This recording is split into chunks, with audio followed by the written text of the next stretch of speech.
저는 경기도에 살고 있는 결혼 14년 차 주부입니다.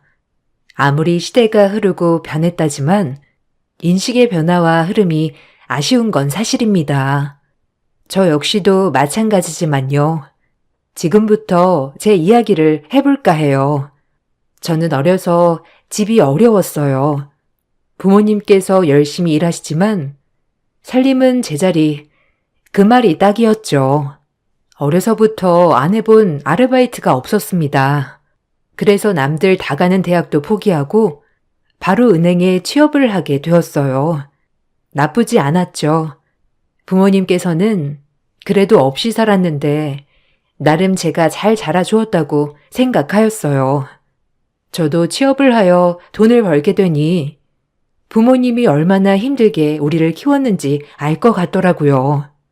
처음엔 대학을 가지 못했던 원망도 많았지만 점차 내가 직접 월급쟁이가 되어보니 부모님의 고단한 삶을 이해할 수 있어서 오히려 조금 더 철이 든 것 같아요.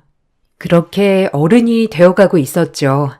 그렇게 제가 주어진 삶에 대해 불평하지 않고 열심히 일하고 살고 있을 쯤 은행 선배가 저에게 소개팅을 주선하더라고요. 아직 결혼할 때는 아닌 것 같아 저는 거절했어요. 경제적으로도 아직 부모님은 제 결혼이 부담스러울 때였거든요. 그래서 애써 들어오는 소개팅들을 번번이 거절했죠. 미진아, 진짜 괜찮은 남자 하나 있는데 만나볼래? 얼마나 괜찮은지 몰라. 그냥 부담 없이 만나만 봐. 어때? 에이, 제가 아직 남자 만날 준비는 안 되어 있어요. 경제적으로도 그렇고 저 말고 다른 사람 소개해 주세요. 아, 대출팀에 선미 씨도 외롭다고 하던데. 선미 씨 어때요? 전 아직 여유가 없어요. 선배가 좋은 마음으로 소개해 주신 건데 죄송해요. 사실 퇴근하고 집에 가는 길에 네가 지나가더라고.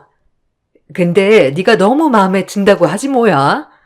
한번 만나봐. 어때? 네가 경제적으로 부담 가질 것도 없어. 뭐 돈에 팍팍한 사람 아니니까 너한테 스트레스 줄 일도 없을 거고 진짜 괜찮은 친구라서 그래. 네? 저를요? 어머, 그래도 아직 조금 부담스럽긴 한데 아직 결혼 준비도 하나도 안 되어 있고 조금 고민해 볼게요, 선배. 그래, 잘 생각해봐. 진짜 내 친구라서가 아니라 정말 인간성 하나는 최고라니까. 다른 여자가 채가기 전에 얼른 말해줘야 해. 혹시라도 결혼에 대한 부담으로 인해 만나기 힘들어질 수 있다는 생각에 거절하였죠. 하지만 선배는 끈질기게 저를 설득했어요. 그 남자분도 제가 경제적으로 부담을 많이 느껴야 한다는 걸 알고 있다고 했고요. 선배의 끈질긴 부탁에 한번 만나나 볼까라고 생각했죠. 그렇게 소개팅을 승낙했어요. 제 인생에서 첫 소개팅이었죠. 얼마나 괜찮은 남자길래 선배가 그렇게 말을 했는지 궁금은 하더라고요. 그리고 선배가 소개해준 남자를 만났습니다. 그 남자가 지금의 현 남편이죠. 남편은 첫 만남부터 훈훈한 인상에 굉장히 온화한 미소를 가지고 있었어요. 남을 생각하는 배려, 처음 보자마자 그의 인상에 반해버렸죠. 저도 모르게 그에게 스며들었습니다. 처음에 선배한테 소개를 안 받겠다고 하는 것이 민망할 정도로 제가 더 마음에 들어버렸죠. 놀랄 만큼 저희는 가까워졌어요. 제가 엄청 끈질기게 소개해달라고 했었는데 드디어 성공했네요. 미진 씨만 괜찮다면 앞으로도 만나고 싶어요. 감사합니다. 저를 좋게 봐주셔서. 저도 결혼에 부담만 없다면 승철 씨 만나는 거 좋아요. 다정하시고 매너 있으시니까요. 이렇게 말하면 좀 너무 성급한 것 같지만 정말 저희 집에 몸만 오셔도 됩니다. 그 정도로 제가 다 준비되어 있으니까요. 네? 아, 그래도 어떻게 그러나요? 말이라도 그렇게 좋게 해주셔서 감사해요. 전 그래도 일도 오래 해야 하고 또 걸리는 게 많아요. 남편은 그런 저를 이해해 주었고 저희 가난 아픔까지도 본인의 가난처럼 여겼어요. 저를 안쓰럽게 생각하는 사람이었죠. 그렇게 저희는 서로에게 스며들었고 만남을 갖기 시작했죠. 만나다 보니 역시나 남편은 정말 좋은 사람이었어요. 하지만 집안이 저희 집과 많이 차이가 났기 때문에 제가 조금 부담이 되는 건 사실이었어요. 오랜 만남 끝에 남편은 저에게 프로포즈를 하였고 저희 집이 많이 기운다는 느낌에 2번의 거절 끝에 결혼을 승낙했습니다. 그렇게 행복할 줄만 알았던 제 인생이 시집살이의 시작이 되었죠. 시부모님은 저를 격렬히 반대했어요. 본인들과 비슷한 집안의 여자를 며느리로 맡고 싶어 했으니까요. 이해는 합니다. 공들여 키운 아들, 마음에 드는 며느리를 맡고 싶을 테니까요. 하지만 그런 시부모님의 뜻을 남편이 꺾어버렸죠. 정말 마음에 들지 않지만 우리 승철이가 죽고 못 산다니 허락하는 거다. 알겠니? 내가 무슨 마음으로 허락하는지만 알아둬. 네, 감사합니다. 어머님 마음에 제가 들진 않겠지만 앞으로 최선을 다할게요. 지켜봐 주세요. 승철 씨한테도 잘할게요. 우리 집에 동서 같은 사람이 들어올 줄 몰랐어 정말. 뭐 대단한 재벌집은 아니지만 그래도 명망 있는 집이거든 우리가. 네, 형님이랑도 잘 지내보고 싶어요. 아무래도 승철 씨가 형제가 딱 둘이다 보니 친하게 지내면 좋을 것 같아서요. 내가 동서랑? 아무리 형제라도 급이 맞아야 잘 지내겠지? 그런 부분은 생각해봤고? 되게 웃긴다 동서. 골 때려. 네? 형님이 그렇게 생각하신다면 아쉽네요. 형님 마음 잘 알겠습니다. 그래도 너무 무시하진 마세요.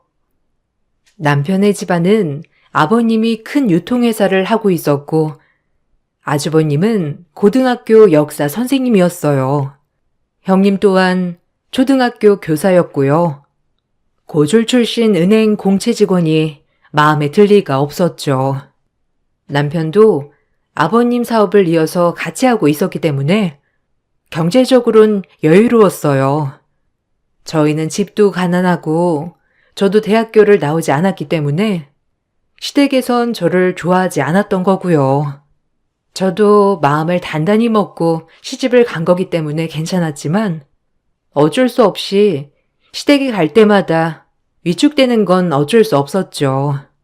하지만 남편이 잘해주어서 행복했어요. 그렇게 저희는 결혼을 했습니다. 친정 부모님은 없는 형편이었지만 그래도 저희 살림에 보탬이 되라고 쌈짓돈을 챙겨 주었죠. 얼마 안 되는 돈인데 그동안 해준 것도 없고 이렇게 본인이 다 준비해서 시집 가는데 아빠가 해줄 게 이것밖에 없다. 에이, 아빠 무슨 이런 거 안 해줘도 돼. 엄마 아빠도 어려우면서 이런 돈은 날 왜 줘? 얼른 넣어둬, 응? 받아 미진아. 엄마 아빠가 그동안 정말 해준 게 없어서 그래. 우리 딸 혼자 잘 자라서 취직도 하고 결혼도 하고 기특하다. 그리고 이건 조상님이 물려주신 건데 꼭 가지고 있어라. 나중에 이게 가치가 있을지도 모르니까 알겠지? 이건 아빠가 애지중지 하는 거 아니었어? 나 자식이라고 물려주는 거야? 아빠가 애지중지한 만큼 나도 잘 보관할게요. 모든 부모님이 그렇듯 없는 돈에도 조금이라도 해주고 싶어하는 맘이었죠. 그리고 부모님이 쌈짓돈과 챙겨주신 거는 한 몸으로 쓰여있는 종이었어요. 언제적 거였는진 모르겠지만 예전부터 집에 가품처럼 모셔왔다고 하더라고요. 막상 아빠가 아끼는 종이를 제가 받게 되니 마음이 이상했어요. 정말 시집을 가는구나라는 마음이 들었죠. 그렇게 눈물 콧물 짜며 시집을 갔습니다. 다행히 저희는 바로 분가를 했기 때문에 시댁에서 받는 스트레스는 매일 오진 않았어요. 그래서 괜찮을 줄 알았습니다. 평일엔 제가 일도 하고 남편과는 트러블이 없었기 때문에 괜찮았거든요. 하지만 주말마다 저희를 불러대셨기 때문에 주말엔 가야 했죠. 주말마다 시댁에 가는 날이면 금요일 밤부터 한숨이 나왔어요. 잠도 안 오고요.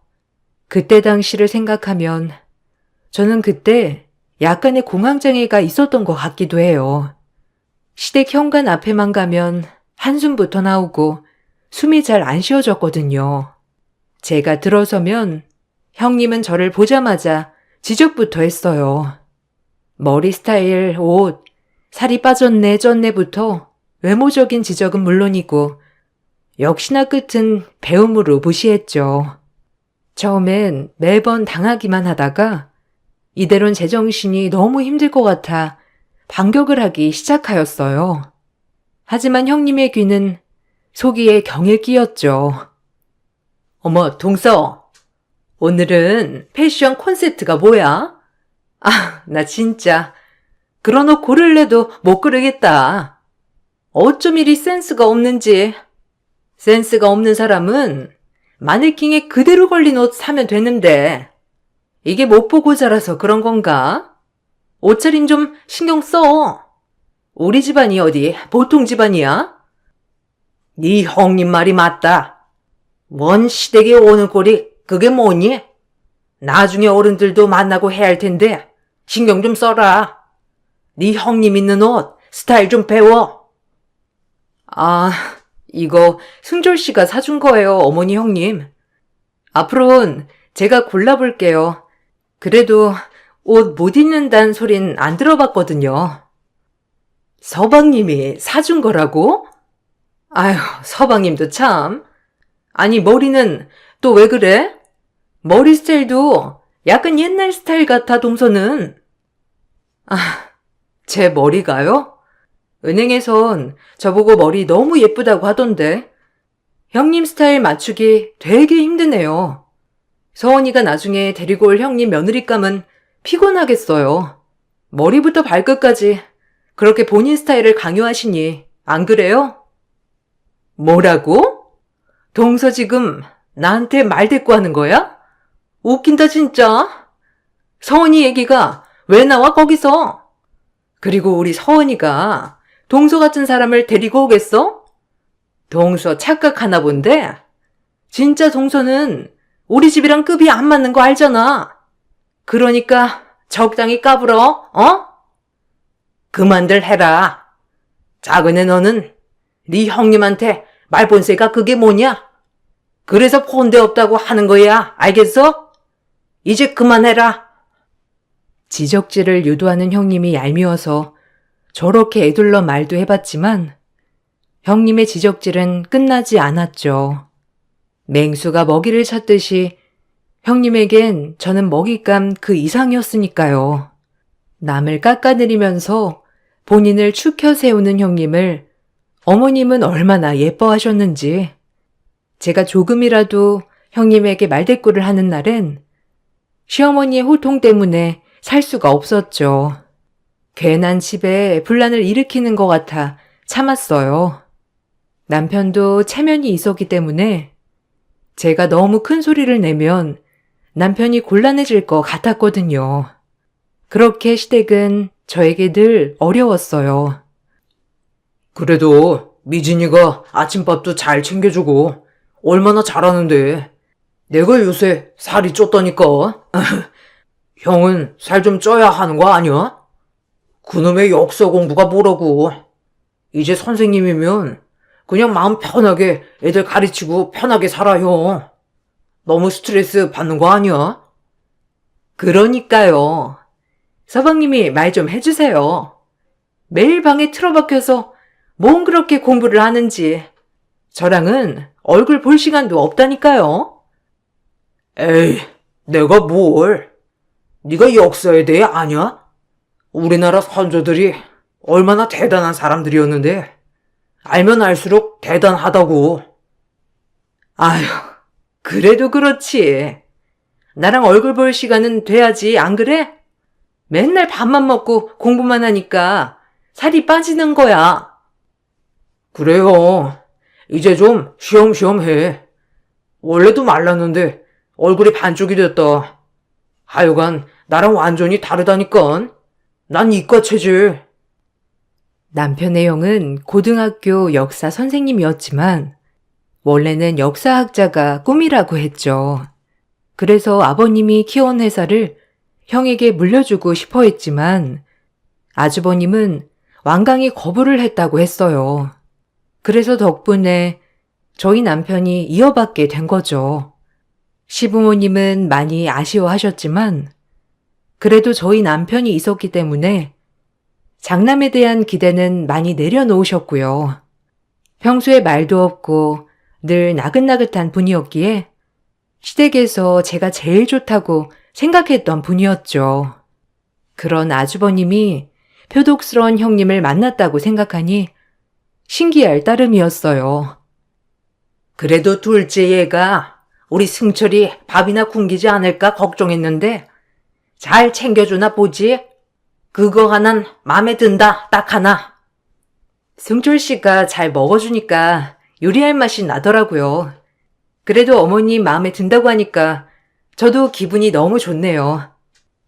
얼마나 잘해주는데. 내가 오죽하면 엄마 살이 쪘겠어?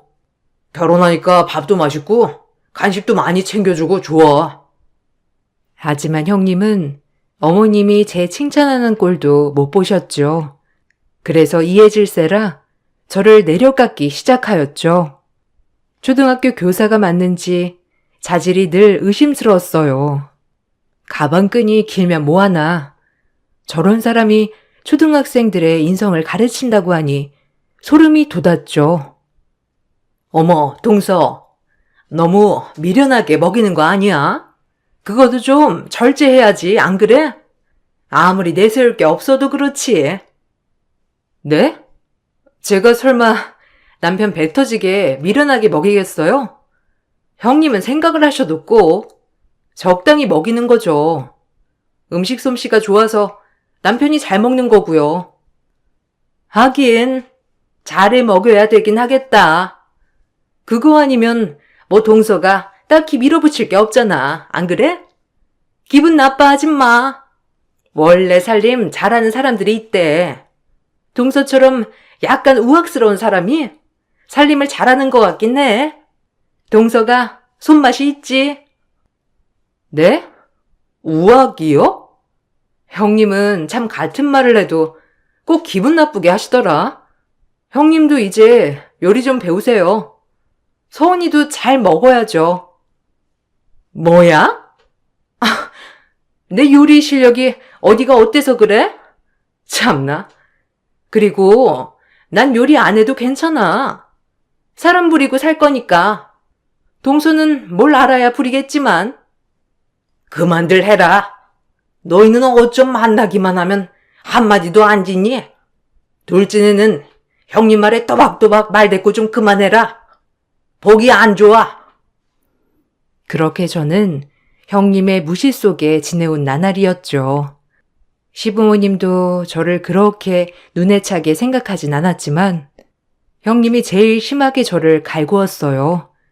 시간이 지나고 아이를 가졌습니다. 아이를 가지자 시부모님도 저를 마음에 안 들어하는 마음이 조금은 수그러들었고요. 별탈 없이 10개월 후 예쁜 딸아이를 낳았어요. 확실히 부모가 되니 저희 부모님의 마음을 많이 알겠더라고요. 해주고 싶은 마음은 굴뚝 같은데 금전적으로 따라주지 않을 때 오는 좌절감이 더 클 것 같은 마음이 더 많이 들었거든요. 얼마나 속상하셨을까, 얼마나 더 해주고 싶었을까, 이런 마음이 들자 부모님께도 너무 죄송했죠. 하지만 형님은 저희 딸아이를 보고도 역시 지적을 했어요. 저뿐만 아니라 딸아이에게도 지적을 하니 그때는 정말 못 참겠더라고요. 어머, 동서 애 낳은 거 축하해. 좀 시간도 빠르지.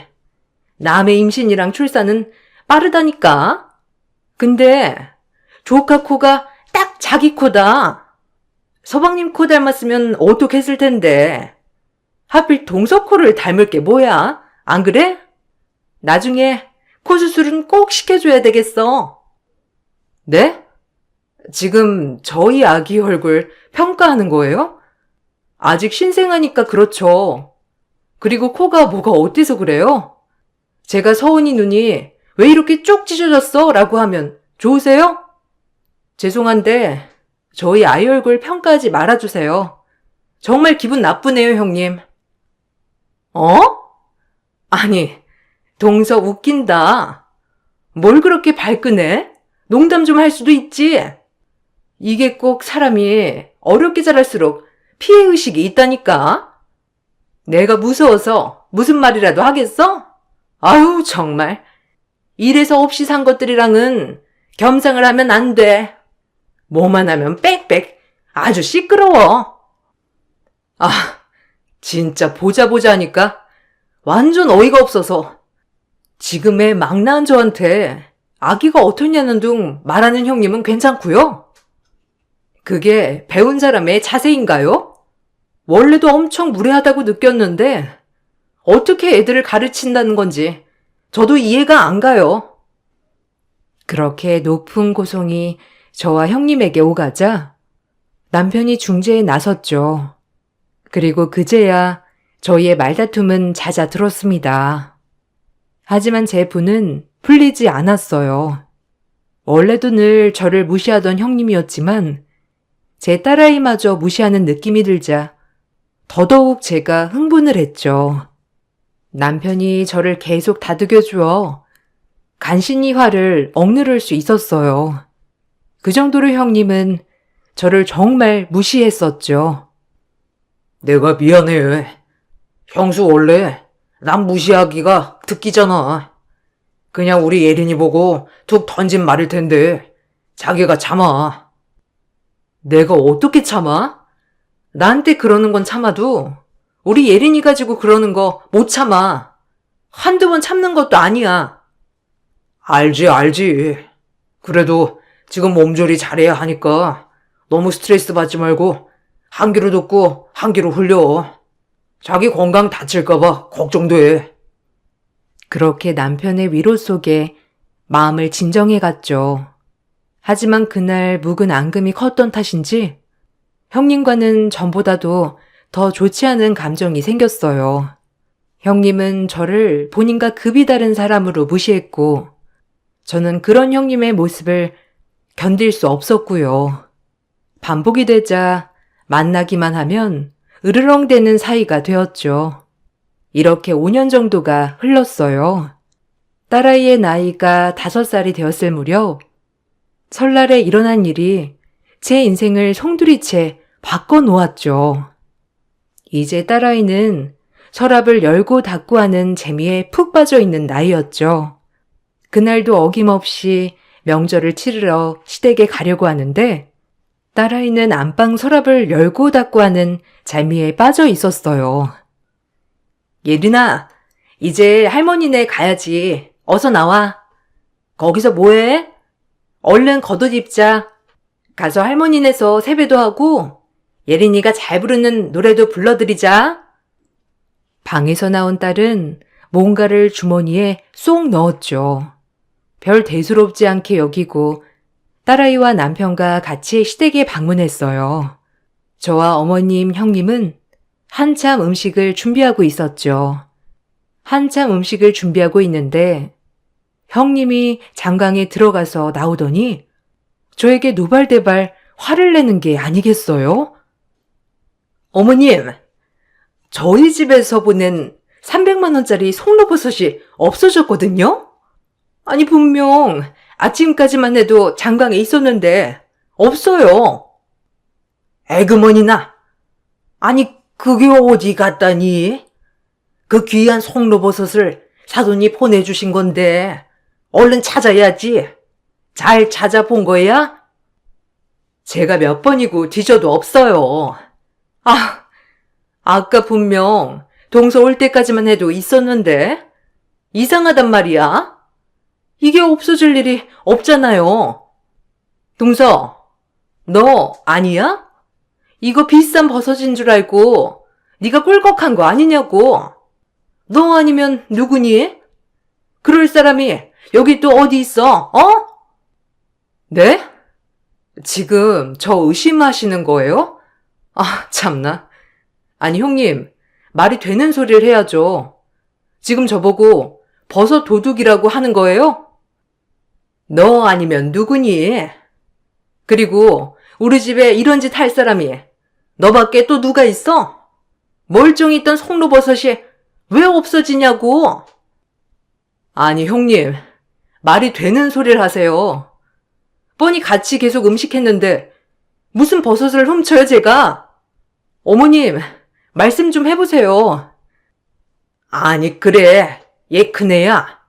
그건 아닌 것 같다. 진정 좀 해. 잘 찾아보자. 어디 구석에 떨어졌거나 하지 않았겠니? 어? 아니요. 분명 동서 오기 전엔 있었어요. 너 당장 바른 대로 말하지 못해? 너같이 근본 없는 애가 300짜리니까 눈이 돌았겠지. 아니야? 없이 자라서 이런 거 보면 눈 돌아갈 거 아니야. 너네 친정 갖다 주려고 숨겨놨니? 진짜 어이가 없어서 얼른 내놓지 못해? 너무 막무가내로 몰아붙이는 형님의 화가 머리끝까지 났어요. 제가 애들도 아니고 너너거리면서 저에게 따지듯 몰아붙이니 저도 꼭지가 돌더라고요. 그리고 이제 한 아이의 엄마인데 이렇게 모욕을 줄 수 있나 하는 마음에서도 화가 너무 났죠. 아니, 형님, 저한테 피해의식 있으세요? 예전부터 저를 그렇게 못 잡아먹어서 안달이었는데 하다하다 도둑이라뇨. 뻔뻔하기는. 네 년이잖아. 네가 우리 집에서 선물해준 300만 원짜리 송로버섯 훔쳐간 도둑이잖아. 너 아니면 누구야? 형님은 제 입에서 피해의식이라는 말이 떨어지자마자 눈이 뒤집어지더라고요. 그러더니 모든 전들을 저에게 집어던지고 미친 사람처럼 저에게 달려들었죠. 세상 태어나서 이렇게 무식하게 저한테 달려드는 사람은 처음이었어요.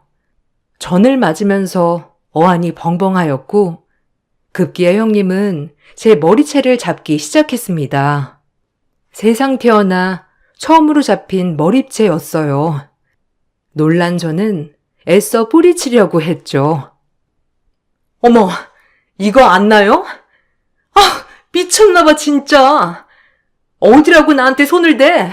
여보, 이건 나요. 안 그러면 저도 잡습니다.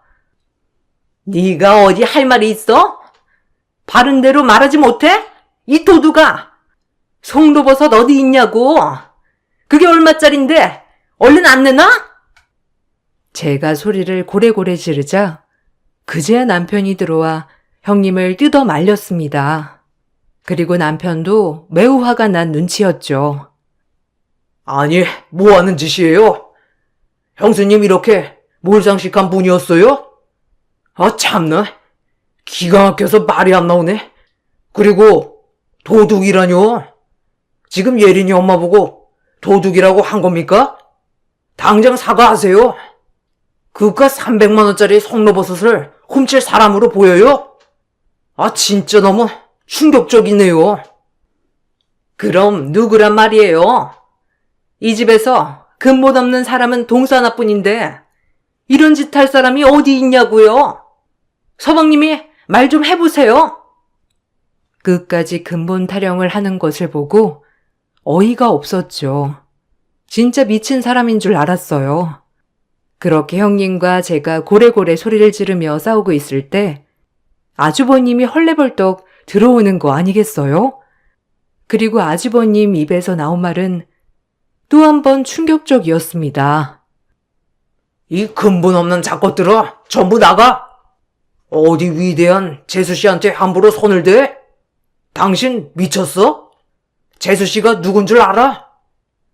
당신이야말로 미쳤어? 지금 나한테 근본 없는 작것이라고 한 거야? 예린 엄마가 아니고? 당신 제정신이야?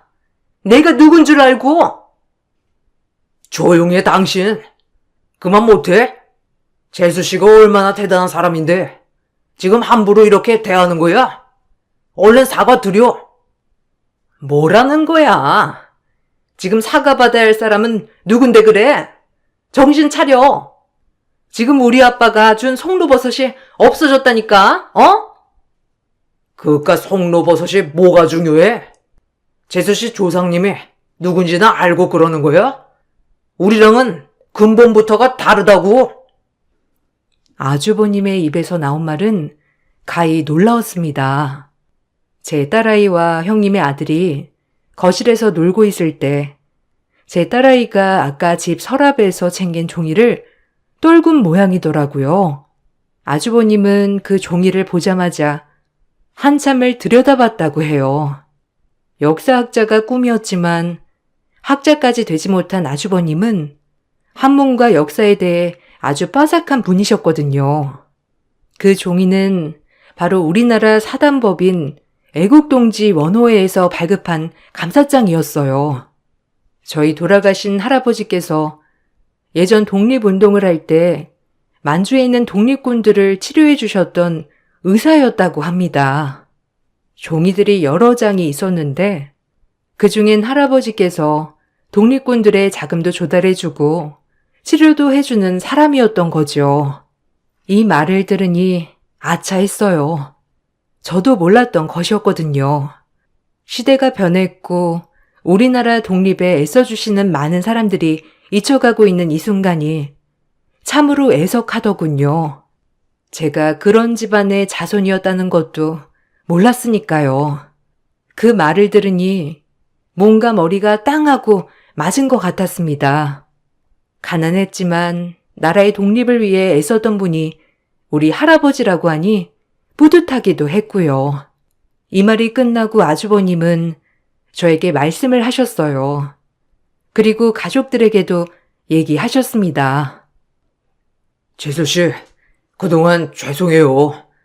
저희 집은 잘난 거 하나 없이 돈만 많은 집인데 재수씨의 집안 배경 보고 저희 아빠 엄마도 그렇고 이 사람도 많이 무시했죠.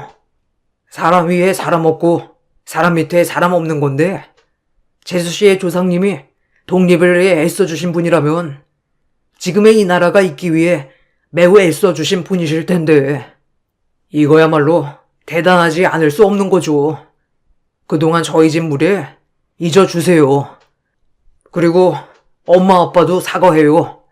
뭐 지금은 덜 그러시지만 그래도 우리 집이랑 비교도 안 되는 집안이에요. 재수씨 집안은. 당신도 얼른 사과해. 지금 그깟 송로버섯이 중요한 게 아니야.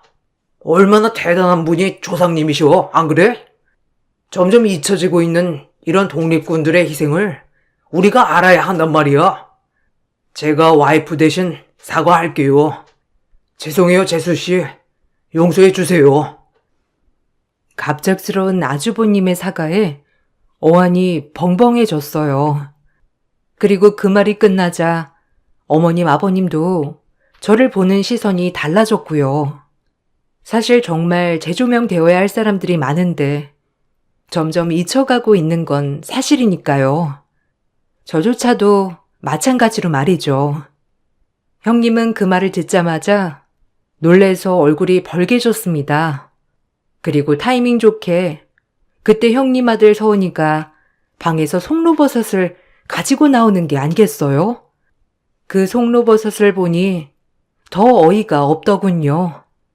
생사람을 잡아도 유분수지 이렇게 잡을 수가 있나 싶어서요. 형님, 저기 서은이 손에 달린 송로버섯 좀 보세요. 장강에 놔뒀다고 하지 않았나요? 지금 찾아보지도 않고 저 쥐잡듯 잡은 거예요? 아니, 그게 왜 거기 있어? 선아. 너 엄마 물건 가지고 장난치지 말랬지? 이상하다. 왜 거기서 나왔지? 사과도 하지 않고 얼렁뚱땅 넘어가려고 하는 꼴을 보니 화가 머리끝까지 났습니다. 그래서 아주 와다다 따졌죠. 사과는 하셔야죠. 형님 초등학교 선생님이 고상한 척 하면 뭐예요? 이렇게 천성이 드러나는데 형님 집안은 친일파였으려나? 사람이 어떻게 이렇게 앞뒤가 다르고 나보다 약한 상대 깔아뭉개려고만 해요? 네? 사람의 정이란 눈꽃만큼도 없어. 얼른 사과해요. 생사람 잡은 거랑 그동안 나 무시한 거 알겠어요? 안 그럼 나 그냥 안 넘어가요. 정말 가만 안 있을 겁니다. 그래, 큰애야. 너 얼른 사과해라. 네가 심했어. 그리고 그전부터 작은애 계속 무시하는데 네가 뭐라도 되는 것처럼 그렇게 무시하면 되겠니? 그것도 사과해 당장. 명절에 기분 좋은 날 이게 뭐니? 그깟 송로버섯 하나로 아주 사람을 잡고 있어.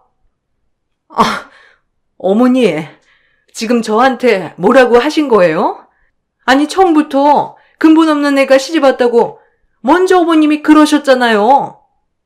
그건 그때 얘기지. 그리고 지금 승섭이 말 들어보니까 아주 유서 깊은 집안 같구나, 우리 둘째네가. 그걸 돈으로 비교할 수 있겠어? 얼른 사과해. 그리고 나도 미리 사과한다, 작은애야. 그때는 그냥 내가 왜 그랬는지 참 용서해 주렴. 네, 어머니, 괜찮아요. 근데 형님한텐 꼭 진정성 있는 사과를 받고 싶네요. 한두 번도 아니고 저를 그렇게 철저히 무시했는데. 뭐 하고 있어? 둘째가 사과 받자고 하잖아. 얼른 사과해. 너 안 그러면 이 집에 다신 발 못 붙일 줄 알아? 애가 천박하게 머리채나 잡고 말이야. 아유, 끔찍해. 어디서 저런 애가 굴러왔는지 내가 점점 보면 볼수록 무섭다니까. 아유, 징그러.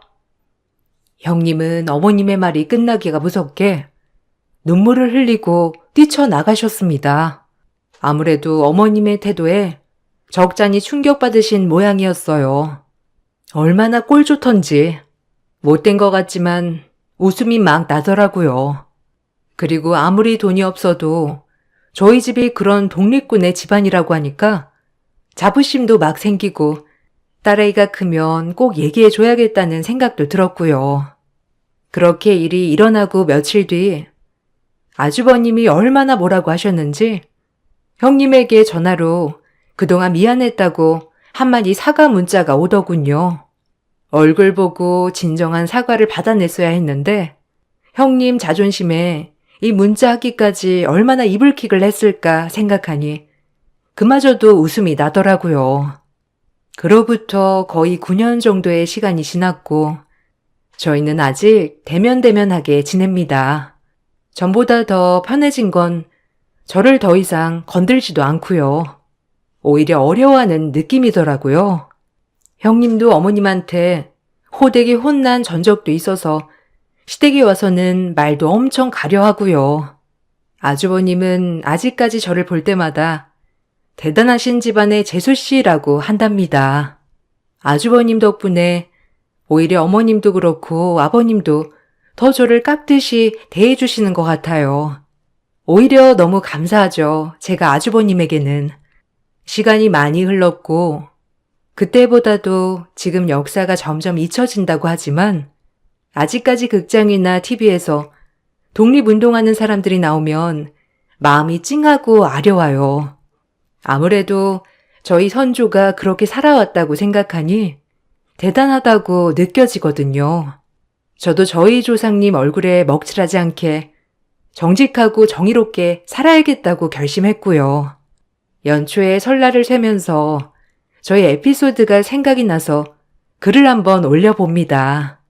그리고 이렇게 살게 해주셔서 감사하다고도 꼭 우리 독립군, 국가유공자, 독립운동하신 모든 분들에게 감사하다고 전해드리고 싶어요. 늘 행복한 일 가득하시고 제 글 읽어주셔서 감사합니다. 안녕하세요. 저는 최근에 돈이 전부가 아니라는 것을 확실하게 알게 된 30대 후반 여자입니다. 진정한 가족이 무엇인지 확실하게 느꼈고 상상도 못한 경험을 하게 되었네요. 제가 30대 중반에 남편을 만나 결혼을 좀 늦게 한 편인데요.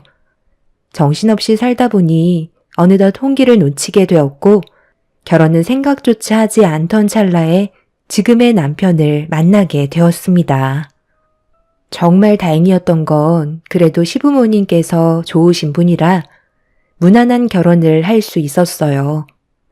그런데 결혼 생활하면서 좀 이상한 점을 발견했어요. 시댁 식구들이 형님의 말 한마디에 상당히 쩔쩔매더라고요. 그래서 남편한테 물어보니까 54억이나 되는 재산을 상속받게 됐다는 사실을 알게 되었죠. 그래서 보기 부담스러울 정도로 형님을 신경 쓰는 게 저는 별로 좋아 보이지는 않더라고요. 어차피 저와는 상관없는 일이라 크게 신경 쓰지 않고 있었는데 형님은 그런 제 태도가 마음에 안 들었는지 신경 쓰인다면서 시숙한테 불만을 털어놓았고 시숙은 남편한테 형님이 저에게 쌓인 불만들에 대해 전달을 했어요. 제가 마음에 들지 않는다면 직접적으로 와서 얘기하면 되는 건데 건너서 얘기하는 건 문제가 있다 생각했었죠. 정말 어이없었던 건 시댁 식구들은 굽신거리는데 저는 그렇게 하지 않고 있다는 거에 불만을 갖고 있었네요. 형님, 저랑 얘기 좀 해요. 제가 왜 다른 식구들과 똑같이 행동을 하길 원하시는 거죠? 저는 형님한테 어떤 것도 원하지 않는데요. 나는 동서의 태도가 너무 마음에 안 들어. 아직 한 식구가 된 지 얼마 되지 않아서 잘 모르는 것 같은데. 나 곧 있으면 54억 상속받게 될 사람이야. 왜 시댁 식구들이 나한테 잘하려는지 알아?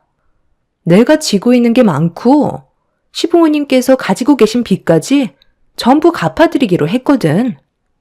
그러니 나한테 잘할 수밖에 없는 건데 동서는 나한테 원하는 게 없나 봐?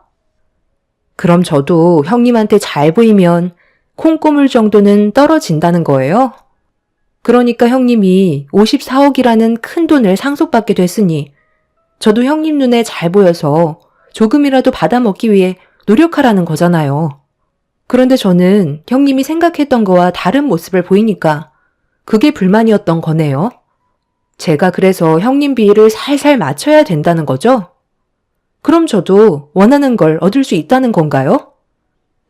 사람은 누구나 돈을 좋아하잖아. 동서한테도 기회를 주겠다는 건데 뭐가 잘못됐어? 눈치껏 상황 파악을 하라는 거야. 글쎄요. 저는 누구한테 굽신거리며 사는 성격도 아니고 부모님이 저를 그렇게 살라고 가르친 적도 없어서요. 그리고 제가 마음에 들지 않는 것들이 있으면 직접 오셔서 얘기하세요. 아주버님께 전달해서 아주버님은 저희 남편에게 전달을 하는 건 너무 비효율적이지 않나요?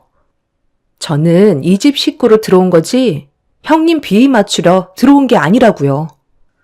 무엇을 원하시던 저는 강압적으로 대하지 않으셨으면 좋겠어요. 다시 한번 말씀드리지만 저는 형님에게 원하는 게 아무것도 없네요. 54억의 재산을 상속받는다고 많은 걸 대우받길 원하는 형님이 저는 이해가 되지 않았어요. 돈으로 사람을 휘두르려 한다는 생각을 가지고 계신 것 자체가 잘못된 거였고 저는 형님이 원하는 대로 끌려가고 싶지 않았네요. 형님이 생각했던 거와 전혀 다른 방향으로 흘러가자 당황했는지 아무 말도 못하고 황당한 얼굴로 바라보던 형님은 잠시 뒤 방에서 나가버렸고 저를 한번 째려보더니 시부모님 방으로 들어갔네요. 그리고 잠시 뒤 형님이 방문을 열고 나옴과 동시에 시모는 저를 부르셨고 형님은 팔짱을 낀 채 너는 이제 큰일 났다는 식의 표정을 하며 저를 노려보고 있었습니다. 세아가 네가 큰며느리한테 대들었다고 하던데 그게 사실이니? 우리 집안 분위기를 내 아들한테 대충 들었을 텐데.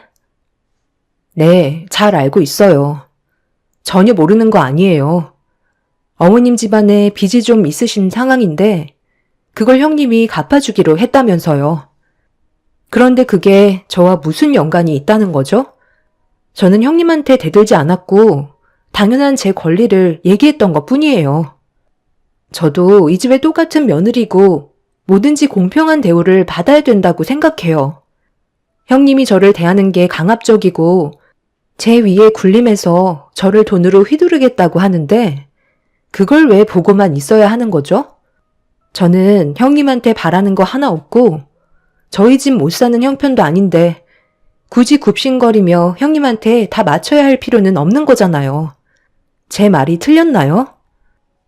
네가 하는 말이 틀린 건 아니지만 그렇다고 집안 분위기를 안 좋게 몰아갈 필요는 없잖아.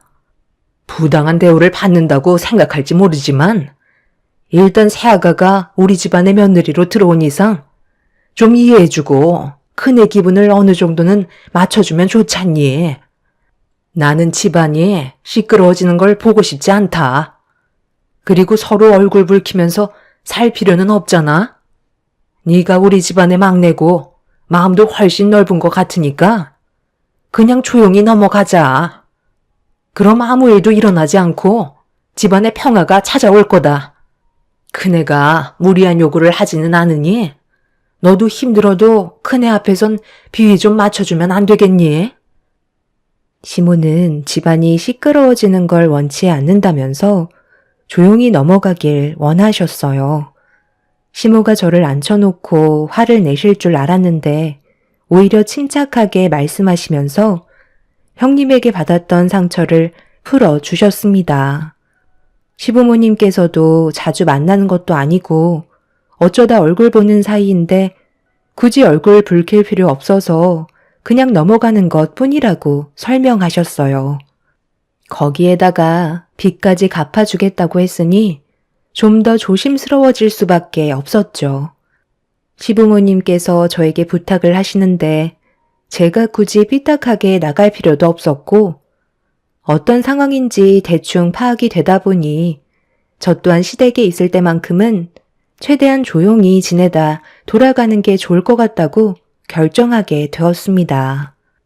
시부모님께서 가정의 평화를 원하시는데 그 정도는 할 수 있을 것 같았어요.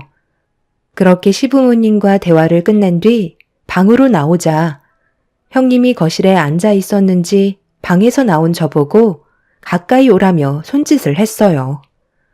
형님은 저를 보면서 앞으로 조심하는 게 좋을 거라며 제 성격도 보통이 아니라면서 자기 심기를 건드렸다고 불편한 표정으로 저를 바라보길래 마음 같아선 한마디 하고 싶었지만 시부모님과 좀 전에 나눴던 대화가 떠올라 아무 말 없이 참고 있었죠. 그런 저를 빤히 쳐다보던 형님은 앞으로 조심하라며 자리에서 먼저 일어나 방으로 들어갔어요. 저도 모르게 주먹이 불끈 쥐어졌지만 더 이상 시끄러워지는 건 저도 원치 않았어요.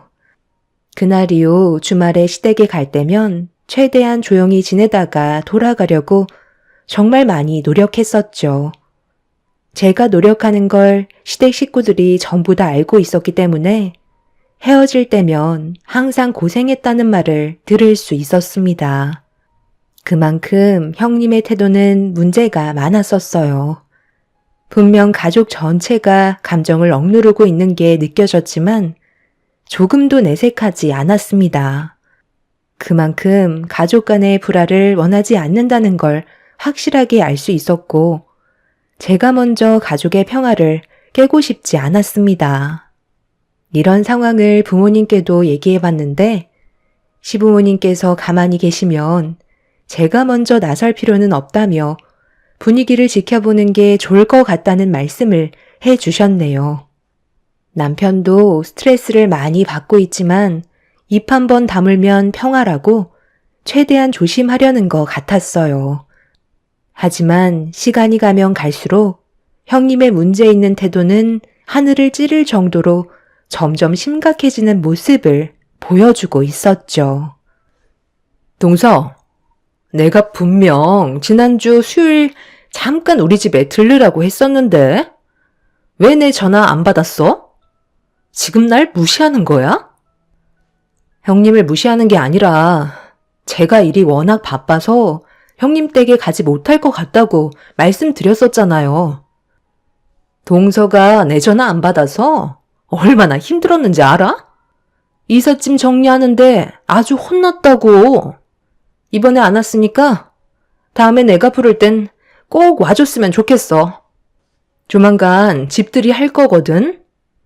그때 내가 아는 지인 싹 다 부를 건데 와서 음식 좀 해줘. 형님 집들이 하는데 제가 왜 가서 음식을 해야 돼요? 그리고 저도 하루가 모자랄 정도로 바쁜 사람이에요. 그래서 못 오겠다는 거야? 동서, 정말 이런 식으로 할 거야? 요즘 내가 말하는 거 전부 다 토를 달고 있네? 한번 해보자는 거지? 그게 아니라요. 저도 해야 될 일들이 있는데 형님이 무리한 요구를 하시잖아요. 제 입장도 생각을 해 주셔야죠. 어머님, 보셨죠? 제가 뭐라고 그랬어요? 요즘 제가 하는 말 한마디 한마디마다 토를 단다니까요. 형수, 정말 너무한 거 아니에요? 이 사람도 할 일이 있는데 왜 이렇게 무리한 요구를 하는 거예요? 다들 그만 조용히 해라.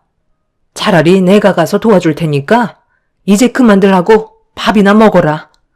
밥상 앞에서 지금 뭐 하는 짓이야? 거길 어머님이 뭐하러 가셔서 고생을 하세요. 형님 부모님 계시잖아요.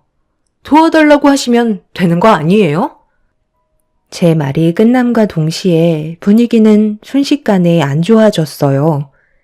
형님은 제 말 한마디에 아무 말도 하지 않고 자리에서 일어나 방으로 들어가 버렸습니다. 남편은 저와 결혼하기 전에 형님의 부모님께서 사고로 세상을 떠나셨다며 함께 동승하고 계셨던 할아버지만 겨우 숨이 붙어 있으시다며 한숨을 내쉬었습니다. 남편이 저에게 미리 말을 해줬어야 했는데 워낙 바쁘게 살다 보니 깜빡 잊고 있었다면서 대충 상황을 설명해 주고 있었어요. 그래서 시댁 가족들은 형님이 삐딱하게 나와도 참고 있는 것 같아 보였습니다. 시모는 겉으론 절해 보여도 불쌍한 애라며 최대한 조용히 지내는 게 좋을 거라는 말을 하셨어요. 힘들어하는 건 이해하겠지만 그렇다고 시부모님께 버릇없이 행동하고 집안의 분위기를 계속해서 안 좋게 몰아가는 건 그래도 문제가 있는 것 같아 저는 반대 의견을 내세웠습니다. 오히려 시부모님께 그런 식으로 할수록 더 안 좋아질 수 있다고 지금이라도 바로 잡아야 한다는 말을 했지만 시부모님께서는 그렇게까지 얼굴을 붉히고 싶어 하지 않으셨어요. 시부모님께서 가만히 계시니 제가 설레발치면서 나설 필요는 없었고 괜히 형님의 상처를 건드려 버린 것 같아 신경 쓰이기 시작했죠. 시부모님께서는 저희 먼저 집으로 돌아가라며 얼굴 봐봤자 좋아질 거 하나 없다고 저희를 돌려 보냈습니다. 그날 이후 시도 때도 없이 전화해서 저를 힘들게 했던 형님은 전화 한 통 없었고 주말에 시댁에 오지도 않았네요. 그런 생활이 반복이 되자 괜히 제가 미안해지게 되더라고요. 그래서 제가 먼저 형님 댁에 찾아가서 대화를 시도해야 하나 고민을 하고 있었는데 시부모님과 남편은 그냥 가만히 있는 게 좋을 것 같다며 형님의 기분이 풀어질 때까지 상황을 지켜보길 원했습니다.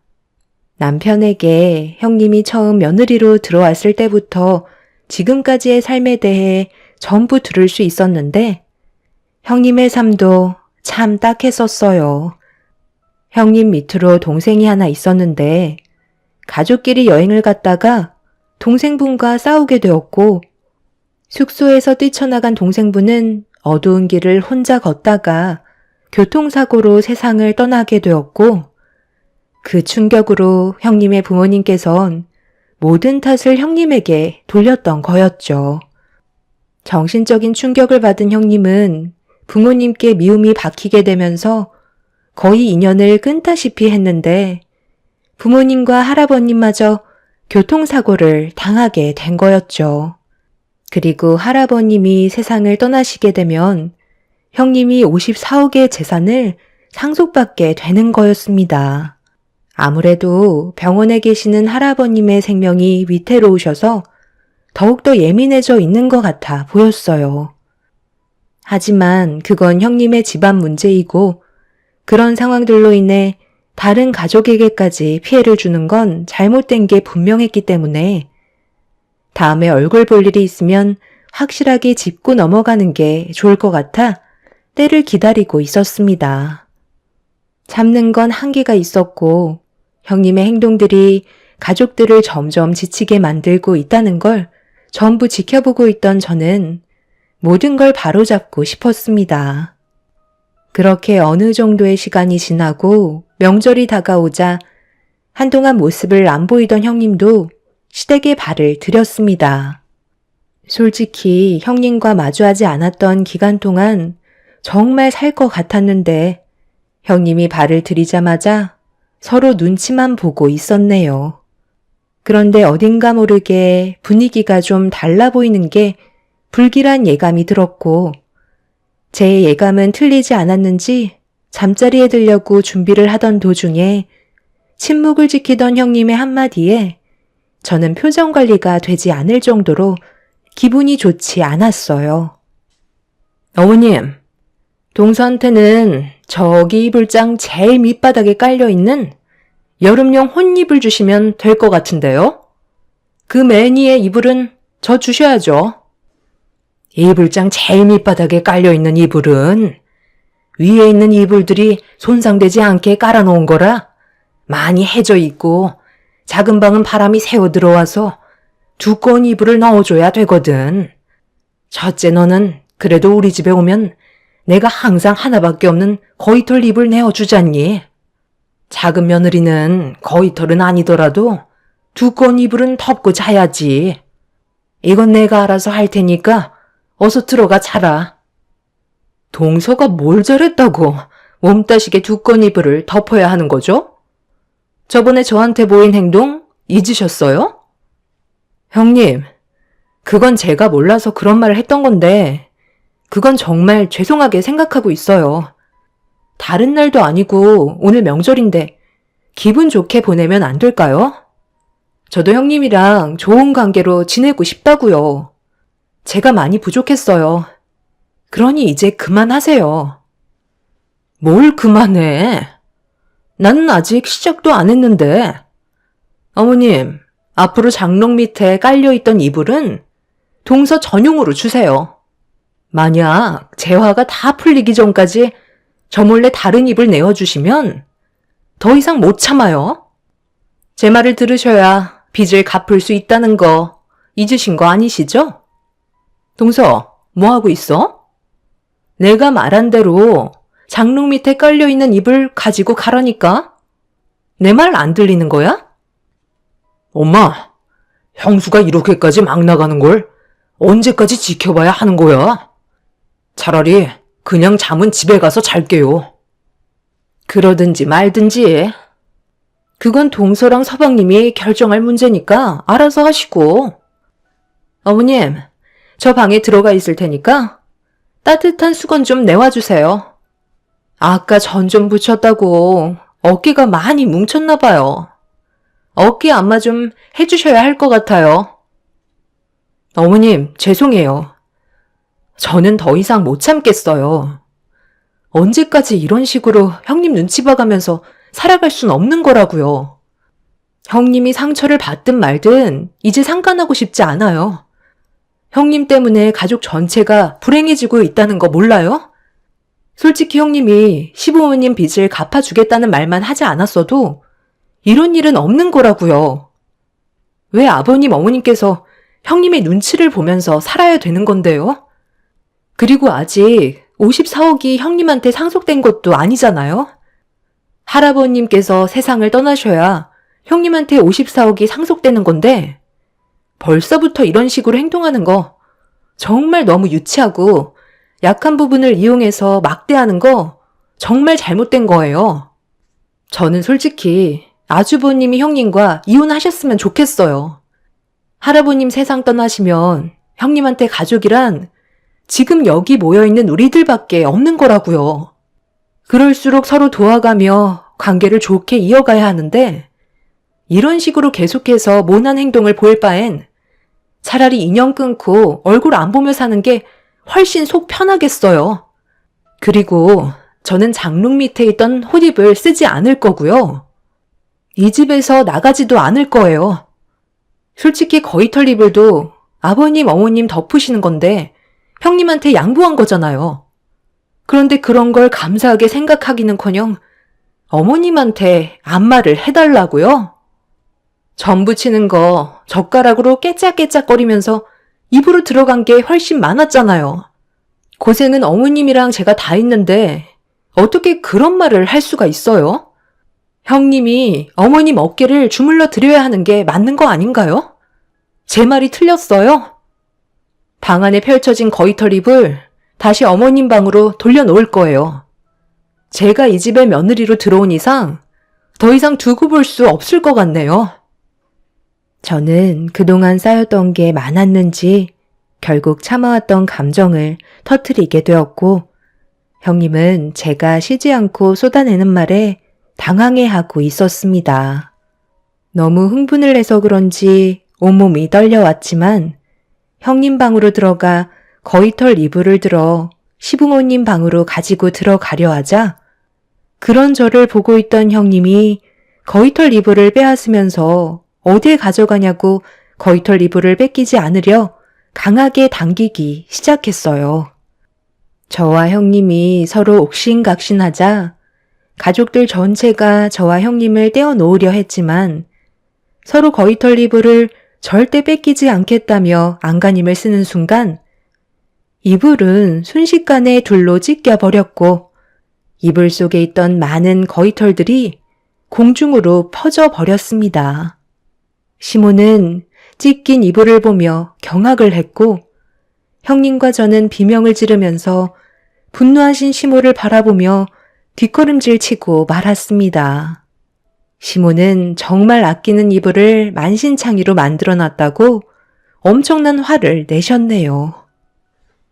정말 보자 하니까 잡는 것도 한계가 있는 거라고. 그래도 큰 며느리라고 최대한 대우해 주려고 내가 얼마나 노력했는지 알아? 나도 너처럼 예전에 비슷한 경험을 했기 때문에 부모를 잃은 슬픔이 얼마나 아픈지 알아서 네가 언젠가 다시 예전의 모습으로 돌아오길 바랬는데 이젠 아주 이 집안의 왕처럼 행동을 하려는 거야? 그래도 우리 집안의 큰 며느리라고 내가 정말 아끼는 거위털 입을 내어줬으면 감사하게 생각할 것이지. 작은 며느리한테 해진 혼이불을 주라고 손윗사람으로서 부끄러운 행동을 보여? 그래, 내가 거기까지도 꼭 참았다. 명절이고 서로 오래간만에 얼굴 봐서 최대한 조용하게 넘어가고 싶었어. 그런데 정말 소중하게 생각하는 거위털 이불을 두동강 내버려? 빚이야 어차피 천천히 갚아나가면 결국 다 갚기 마련이다. 내가 돈 때문에 지금까지 참아왔다고 생각하는 거니? 넌 오늘 내가 아주 끝장낼 줄 알아. 오냐 하니까 아주 가족 모두를 잡아먹으려 드네. 어딜 도망가? 당장 이리 안 와? 오늘 아주 끝장 볼 줄 알라고. 시모는 화가 머리끝까지 올라오셨는지 남편과 결혼 이후 처음으로 분노하시는 모습을 눈앞에서 보고 말았습니다. 언제나 침착함을 잃지 않으시려던 시모가 분노를 터뜨리시자 아무도 말릴 수가 없었어요. 당황해서 도망치려 했던 형님은 시모에게 뒷덜미를 잡히게 되었고 바닥에 흩어진 거위털들을 전부 주워서 형님의 입에 마구 쑤셔 넣으셨습니다. 그동안 시모 또한 스트레스가 쌓인 게 많으셨는지 제가 알던 분의 모습은 조금도 찾아볼 수가 없었어요. 형님은 시모 좀 말려달라며 눈물을 흘리면서 애원했고 저희는 겨우 시모와 형님을 분리시켜 놓을 수 있었습니다.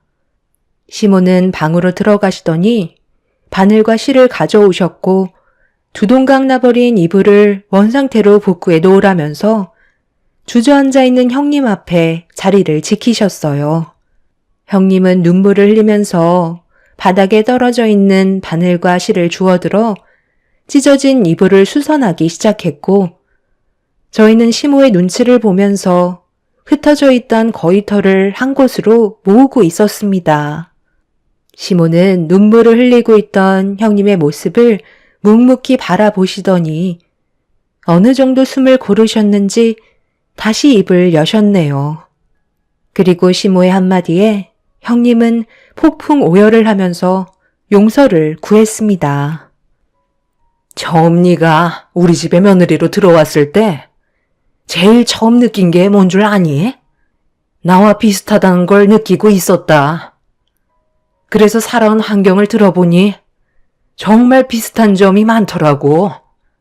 부모에게 사랑 못 받고 살아왔는데 부모까지 세상을 떠나버려서 그 아픔이 얼마나 클지 누구보다 내가 잘 알고 있었어. 그래서 나는 너를 내 친딸처럼 생각하면서 내 앞에서 웃어도 그늘진 얼굴을 환하게 해주려고 계속해서 참고 때가 오기를 기다리고 있었던 거다. 주어진 환경이 너를 그렇게 만든 거지. 너는 누구보다 착한 애고 많은 사랑을 받고 있다는 걸 느끼면 분명 좋은 모습으로 발전될 수 있을 거라 생각했었다. 작은 며느리가 들어오기 전까진 그래도 조금씩 좋아지는 것 같더니만 새아가가 들어온 이후부터 질투를 느낀 건지 너는 애들보다 못한 모습을 계속 보여주었고 그 모습을 보고 있던 내가 너를 따로 불러서 몇 번이나 얘기했잖니? 모두가 함께 지낼 수 있는 가족의 울타리 안에서 불행을 만들지 말아달라고 몇 번이나 말했었는데 너는 내 앞에선 알겠다고 해놓고 작은 애한테는 그동안 네가 과거에 받았던 행동들을 똑같이 보여주고 있었잖아? 그게 바로 보복 심리라는 거야. 네가 자라오면서 당했던 만큼 약자에게 똑같이 행동하고 힘들어하는 모습을 보면서 보상받는 느낌을 즐기고 있던 거잖아. 저번에 작은 며느리가 너한테 말실수하고 나서 내가 너희 집에 따로 찾아간 적 있었지? 최대한 서로 좋게 지내자고. 그럴 마음이 있으면 명절날 얼굴 보자고 좋게 헤어졌는데 결국 너는 시애미 말을 무시하고 기회조차 잃어버렸다. 앞으로 너는 우리 집안 며느리가 아니니까 두 번 다시 내 앞에 나타나지 마라. 그네 네가 아무리 용서를 구해도 나는 절대 받아줄 생각 없고 우리 집에 발도 들이지 못하게 만들 거다. 네가 나를 이렇게 만든 건데 누굴 탓하겠니? 현실을 받아들이고 이불은 꼭 전부 수선해 놓고 가라. 찢어진 이불처럼 너와 나의 인연도 찢어진 거나 마찬가지야. 수선하면서 네가 뭘 잘못했는지 충분히 반성해라. 형님은 눈물을 흘리면서 찢어진 이불을 수선했고 시모는 가족 전부 방으로 들어가라며 거실에 형님 혼자 남겨두었어요. 남편과 저는 방 안에서 험악해진 분위기를 어떻게 해야 할지 몰라 눈치만 보고 있었는데 시부모님 방에서 시모가 오열을 하는 목소리가 저희 방에까지 들려오고 있었습니다.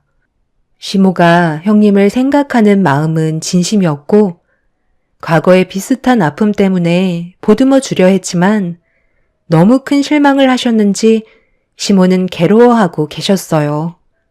형님은 한참 동안 무릎을 꿇은 채 눈물을 흘리며 찢어진 이불을 수선했고 시부모님 방 앞에서 용서를 구했지만 굳게 닫힌 문은 열리지 않았습니다. 형님은 그동안 감사했다며 집 밖을 나섰고 시모는 아주버님을 불러 형님의 뒤를 따라가 보라고 하셨네요. 아주버님은 시모의 말이 끝나기가 무섭게 형님을 찾아 밖으로 나갔지만 어딜 갔는지 찾을 수 없다는 말을 듣게 되었습니다. 그렇게 한참 동안 소식을 기다린 저희한테 아주버님의 전화가 와서 받게 되었는데 형님의 할아버님께서 그날 세상을 떠나셨다는 말을 듣게 되었어요. 저희는 그래도 가족이라는 이유 하나로 할아버님의 장례를 함께 도왔고 형님은 그런 저희를 보며 한참 동안 아무 말 없이 눈물을 쏟아내었습니다. 그렇게 장례가 끝이 나고 시모는 아무 말 없이 시댁으로 돌아가려 하시자 저희도 무슨 말을 해야 할지 몰라 뒤따라가려 하는데 형님이 무릎을 꿇었습니다. 그리고 오열을 하면서 다시 예전으로 돌아가고 싶다며 충격적인 말을 꺼내었는데 54억이라는 상속은 애초부터 없었다고 그동안 속여서 죄송하다는 말을 하는 순간 저희는 입을 다물지 못했습니다. 형님은 시댁 집안의 며느리로 많은 사랑과 관심을 받으면서 지내다 보니 더 큰 관심과 사랑을 받기 위해 잊지도 않은 거짓을 꾸미고 있었고 형님의 말을 조금도 의심하지 않았던 저희는 그런 것도 알지 못한 채 속고만 살아왔던 거였네요. 형님은 잘못했다며 예전으로 돌아가고 싶어서 진실을 얘기하는 거라고 했지만 이런 거짓말을 결국 밝혀질 게 뻔한데 왜 속이려 했는지 이해할 수 없어 시모가 왜 거짓말을 했냐고 물어보자 형님은 할아버님이 그렇게 일찍 세상을 떠나실 줄 몰랐다며 자신의 어리석은 행동을 뉘우치고 있었습니다. 관심과 사랑을 받기 위해 거짓을 꾸몄던 형님의 모습을 보곤 가족 전체가 더 큰 실망을 하게 되면서 더 이상 얼굴 볼 일이 없을 것 같다는 시모의 말에 저희 가족 전부 시모의 뒤를 따르게 되었네요. 그날 이후 형님은 시댁에 찾아가 몇 시간씩 용서를 구하고 있지만 변화되는 건 아무것도 없었습니다. 현재 형님은 정신과 치료를 받고 있는 상태이며 아주버님과 이혼을 고려하고 있는 중입니다. 자신이 받아왔던 과거의 아픔들이 이렇게까지 큰 문제를 일으키게 될지 본인은 알고 있었을까요? 결국 형님은 자신의 욕심이 모든 걸 잃게 만들었고 충분히 뉘우치고 있긴 하지만 시모의 마음을 되돌릴 수 있을지 모르겠네요. 이런 상황이 참 안타까울 뿐입니다. 제 사연 들어주신 분들 감사합니다. 안녕하세요. 저는 올해 37살 된 여자입니다. 여러분들은 살면서 자신이 알지 못했던 일에 대해 얼마나 알고 계시나요? 생각지도 못한 경험을 하게 되거나 드라마에서나 볼 법한 그런 일들이 자신에게 펼쳐지게 된다면 과연 버틸 수 있는 사람들이 몇이나 될까요? 사람 사는 인생 자체가 드라마라고 하지만 최근 1년간 저에게 있었던 일들은 너무 충격이었고 한동안 제정신으로 버틸 수 없을 만큼 힘든 날들의 연속이었습니다. 남편과 결혼한 지는 3년 정도 지내왔고 시부모님 밑에서 꽃집을 함께 운영하고 있어요. 주변 상권이 시내권이 아닌 회사 주변이기 때문에 거의 하루가 배달 위주로 이루어지는 편이에요. 보통은 기념일 또는 생일 위주로 특별한 날을 기념하기 위해 주문이 들어오는 편입니다. 남편과 만났을 당시 저도 근처 회사의 일반 직장인으로 비서 일을 하고 있었어요. 잡다한 일을 맡아서 하다 보니 꽃 배달 온 남편과 가끔 얼굴을 보게 되었고 그런 사소한 만남이 점점 호감으로 발전하게 되면서 연인 사이까지 이어져 오게 됐네요.